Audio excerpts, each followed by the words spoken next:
Hello everyone, welcome to mobile বাজ। আজকে আমি কথা বলবো xiaomiর নতুন স্মার্টফোন xiaomi Redmi 12 এই স্মার্টফোনটি নিয়ে। এই স্মার্টফোনটি রিসেন্টলি বাংলাদেশ মার্কেট লঞ্চ হয় এবং অত্যাধিক র্যাম রোমের সাথে বেশ কম বাজেটে স্মার্টফোনটি লঞ্চ হয়। আর এই স্মার্টফোনটি তিনটি ভেরিয়েন্ট, যার প্রথমটি 4GB 128GB যার মূল্য 16,499 টাকা এবং 6GB 128GB যেটির মূল্য 17,499 টাকা এবং 8GB 256GB যার মূল্য 18,990 টাকা। এই স্মার্টফোনটির ডিজাইন এবং বিল্ড কোয়ালিটি যদি কথা বলি তাহলে এই স্মার্টফোনটি ব্যাক প্যানেলটি বক্সি টাইপের এবং ফ্রন্টে একটি ডট নচ ডিসপ্লে ইউজ করা হয়েছে। ক্যামেরা কাটআউটটিও যথেষ্ট সুন্দর, একটু আইফোন টাইপের ভাইব দেওয়ার মতো। ওভারঅল ফোনটির ব্যাক ডিজাইন এবং ফ্রন্ট ডিজাইনও বেশ ঠিকঠাকই থাকছে, দেখতে বেশ মোটামুটি বাজেট অনুযায়ী বেটার। এই স্মার্টফোনটির ওয়েট থাকছে 198 গ্রাম এবং থিকনেস 8.2 মিলিমিটার। ফোনটি থাকছে তিনটি কালারে, মিডনাইট ব্ল্যাক, স্কাই ব্লু এবং পোলার সিলভার কালারে। এরপরে আসে স্মার্টফোনটির ডিসপ্লের দিকে। ফোনটিতে ইউজ করা আছে 6.79 ইঞ্চের একটি IPS LCD ডিসপ্লে, যেটি 5 ওয়াল কাটআউটের। থাকছে 1080x2460 পিক্সেলের রেজলিউশনের display, 396 PPI density, 20:9 aspect ratio এবং 85.1% স্ক্রিন টু বডি রেশিও। থাকছে 90,000 রিফ্রেশ রেট এবং 550 নিট ব্রাইটনেস।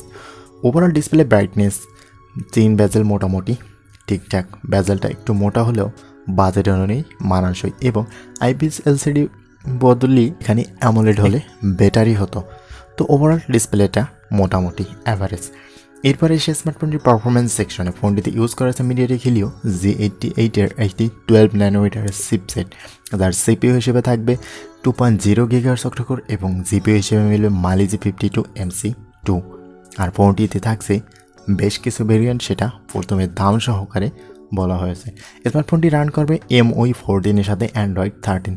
তো ওভারঅল পারফরমেন্স সেকশন যথেষ্ট ভালো, গেমিং পারফরমেন্স এবং স্মুথলি ইউজের ক্ষেত্রে স্মুথলি ইউজ করা যাবে স্মার্টফোনটি। এরপরে স্মার্টফোনটির ক্যামেরা সেকশনে। ফোনটিতে ইউজ করা হয়েছে 50 মেগাপিক্সেলের মেইন ক্যামেরা এবং সাথে ইউজ করা হয়েছে একটি 8 মেগাপিক্সেলের আলট্রা ওয়াইড লেন্স এবং সাথে 2 মেগাপিক্সেলের ডেপথ সেন্সর। ফোনটির ব্যাক ক্যামেরা দিয়ে ভিডিও রেকর্ড করা যাবে 1080p 30fps রেজলিউশনে। ফ্রন্ট ফেসিংয়ে ইউজ করা হয়েছে একটি 8 মেগাপিক্সেলের সেলফি শুটার। এখানে 1080p 30fps ভিডিও রেকর্ড করে সুযোগ থাকছে।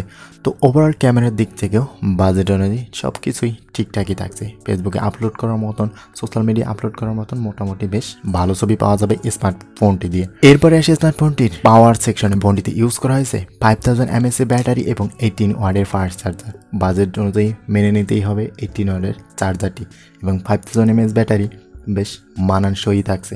পুরোদিন ইউজ বেটার এবং একটু চার্জ নিতে 2 ঘন্টা সময় নিলেও কিছু দিক থেকে স্যাক্রিফাইস করতে হবে বাজেট অনুযায়ী। এছাড়া স্মার্টফোনটিতে থাকছে 3.5 millimetre headphone Jack, side mounted fingerprint, Bluetooth 5.3, wifi, USB Type-C port ইত্যাদি বেশ ঠিকঠাকই থাকছে। তো ওভার এই স্মার্টফোনটি এই বাজেট আপনার কাছে কনফিগারেশন অনুযায়ী কেমন হয়েছে অবশ্যই কমেন্ট করে জানাবেন। আজকের ভিডিওটি এই পর্যন্তই, কথা হবে নেক্সট কোনো ভিডিওতে। ততক্ষণ পর্যন্ত ভালো থাকবেন, সুস্থ থাকবেন, আল্লাহ হাফেজ।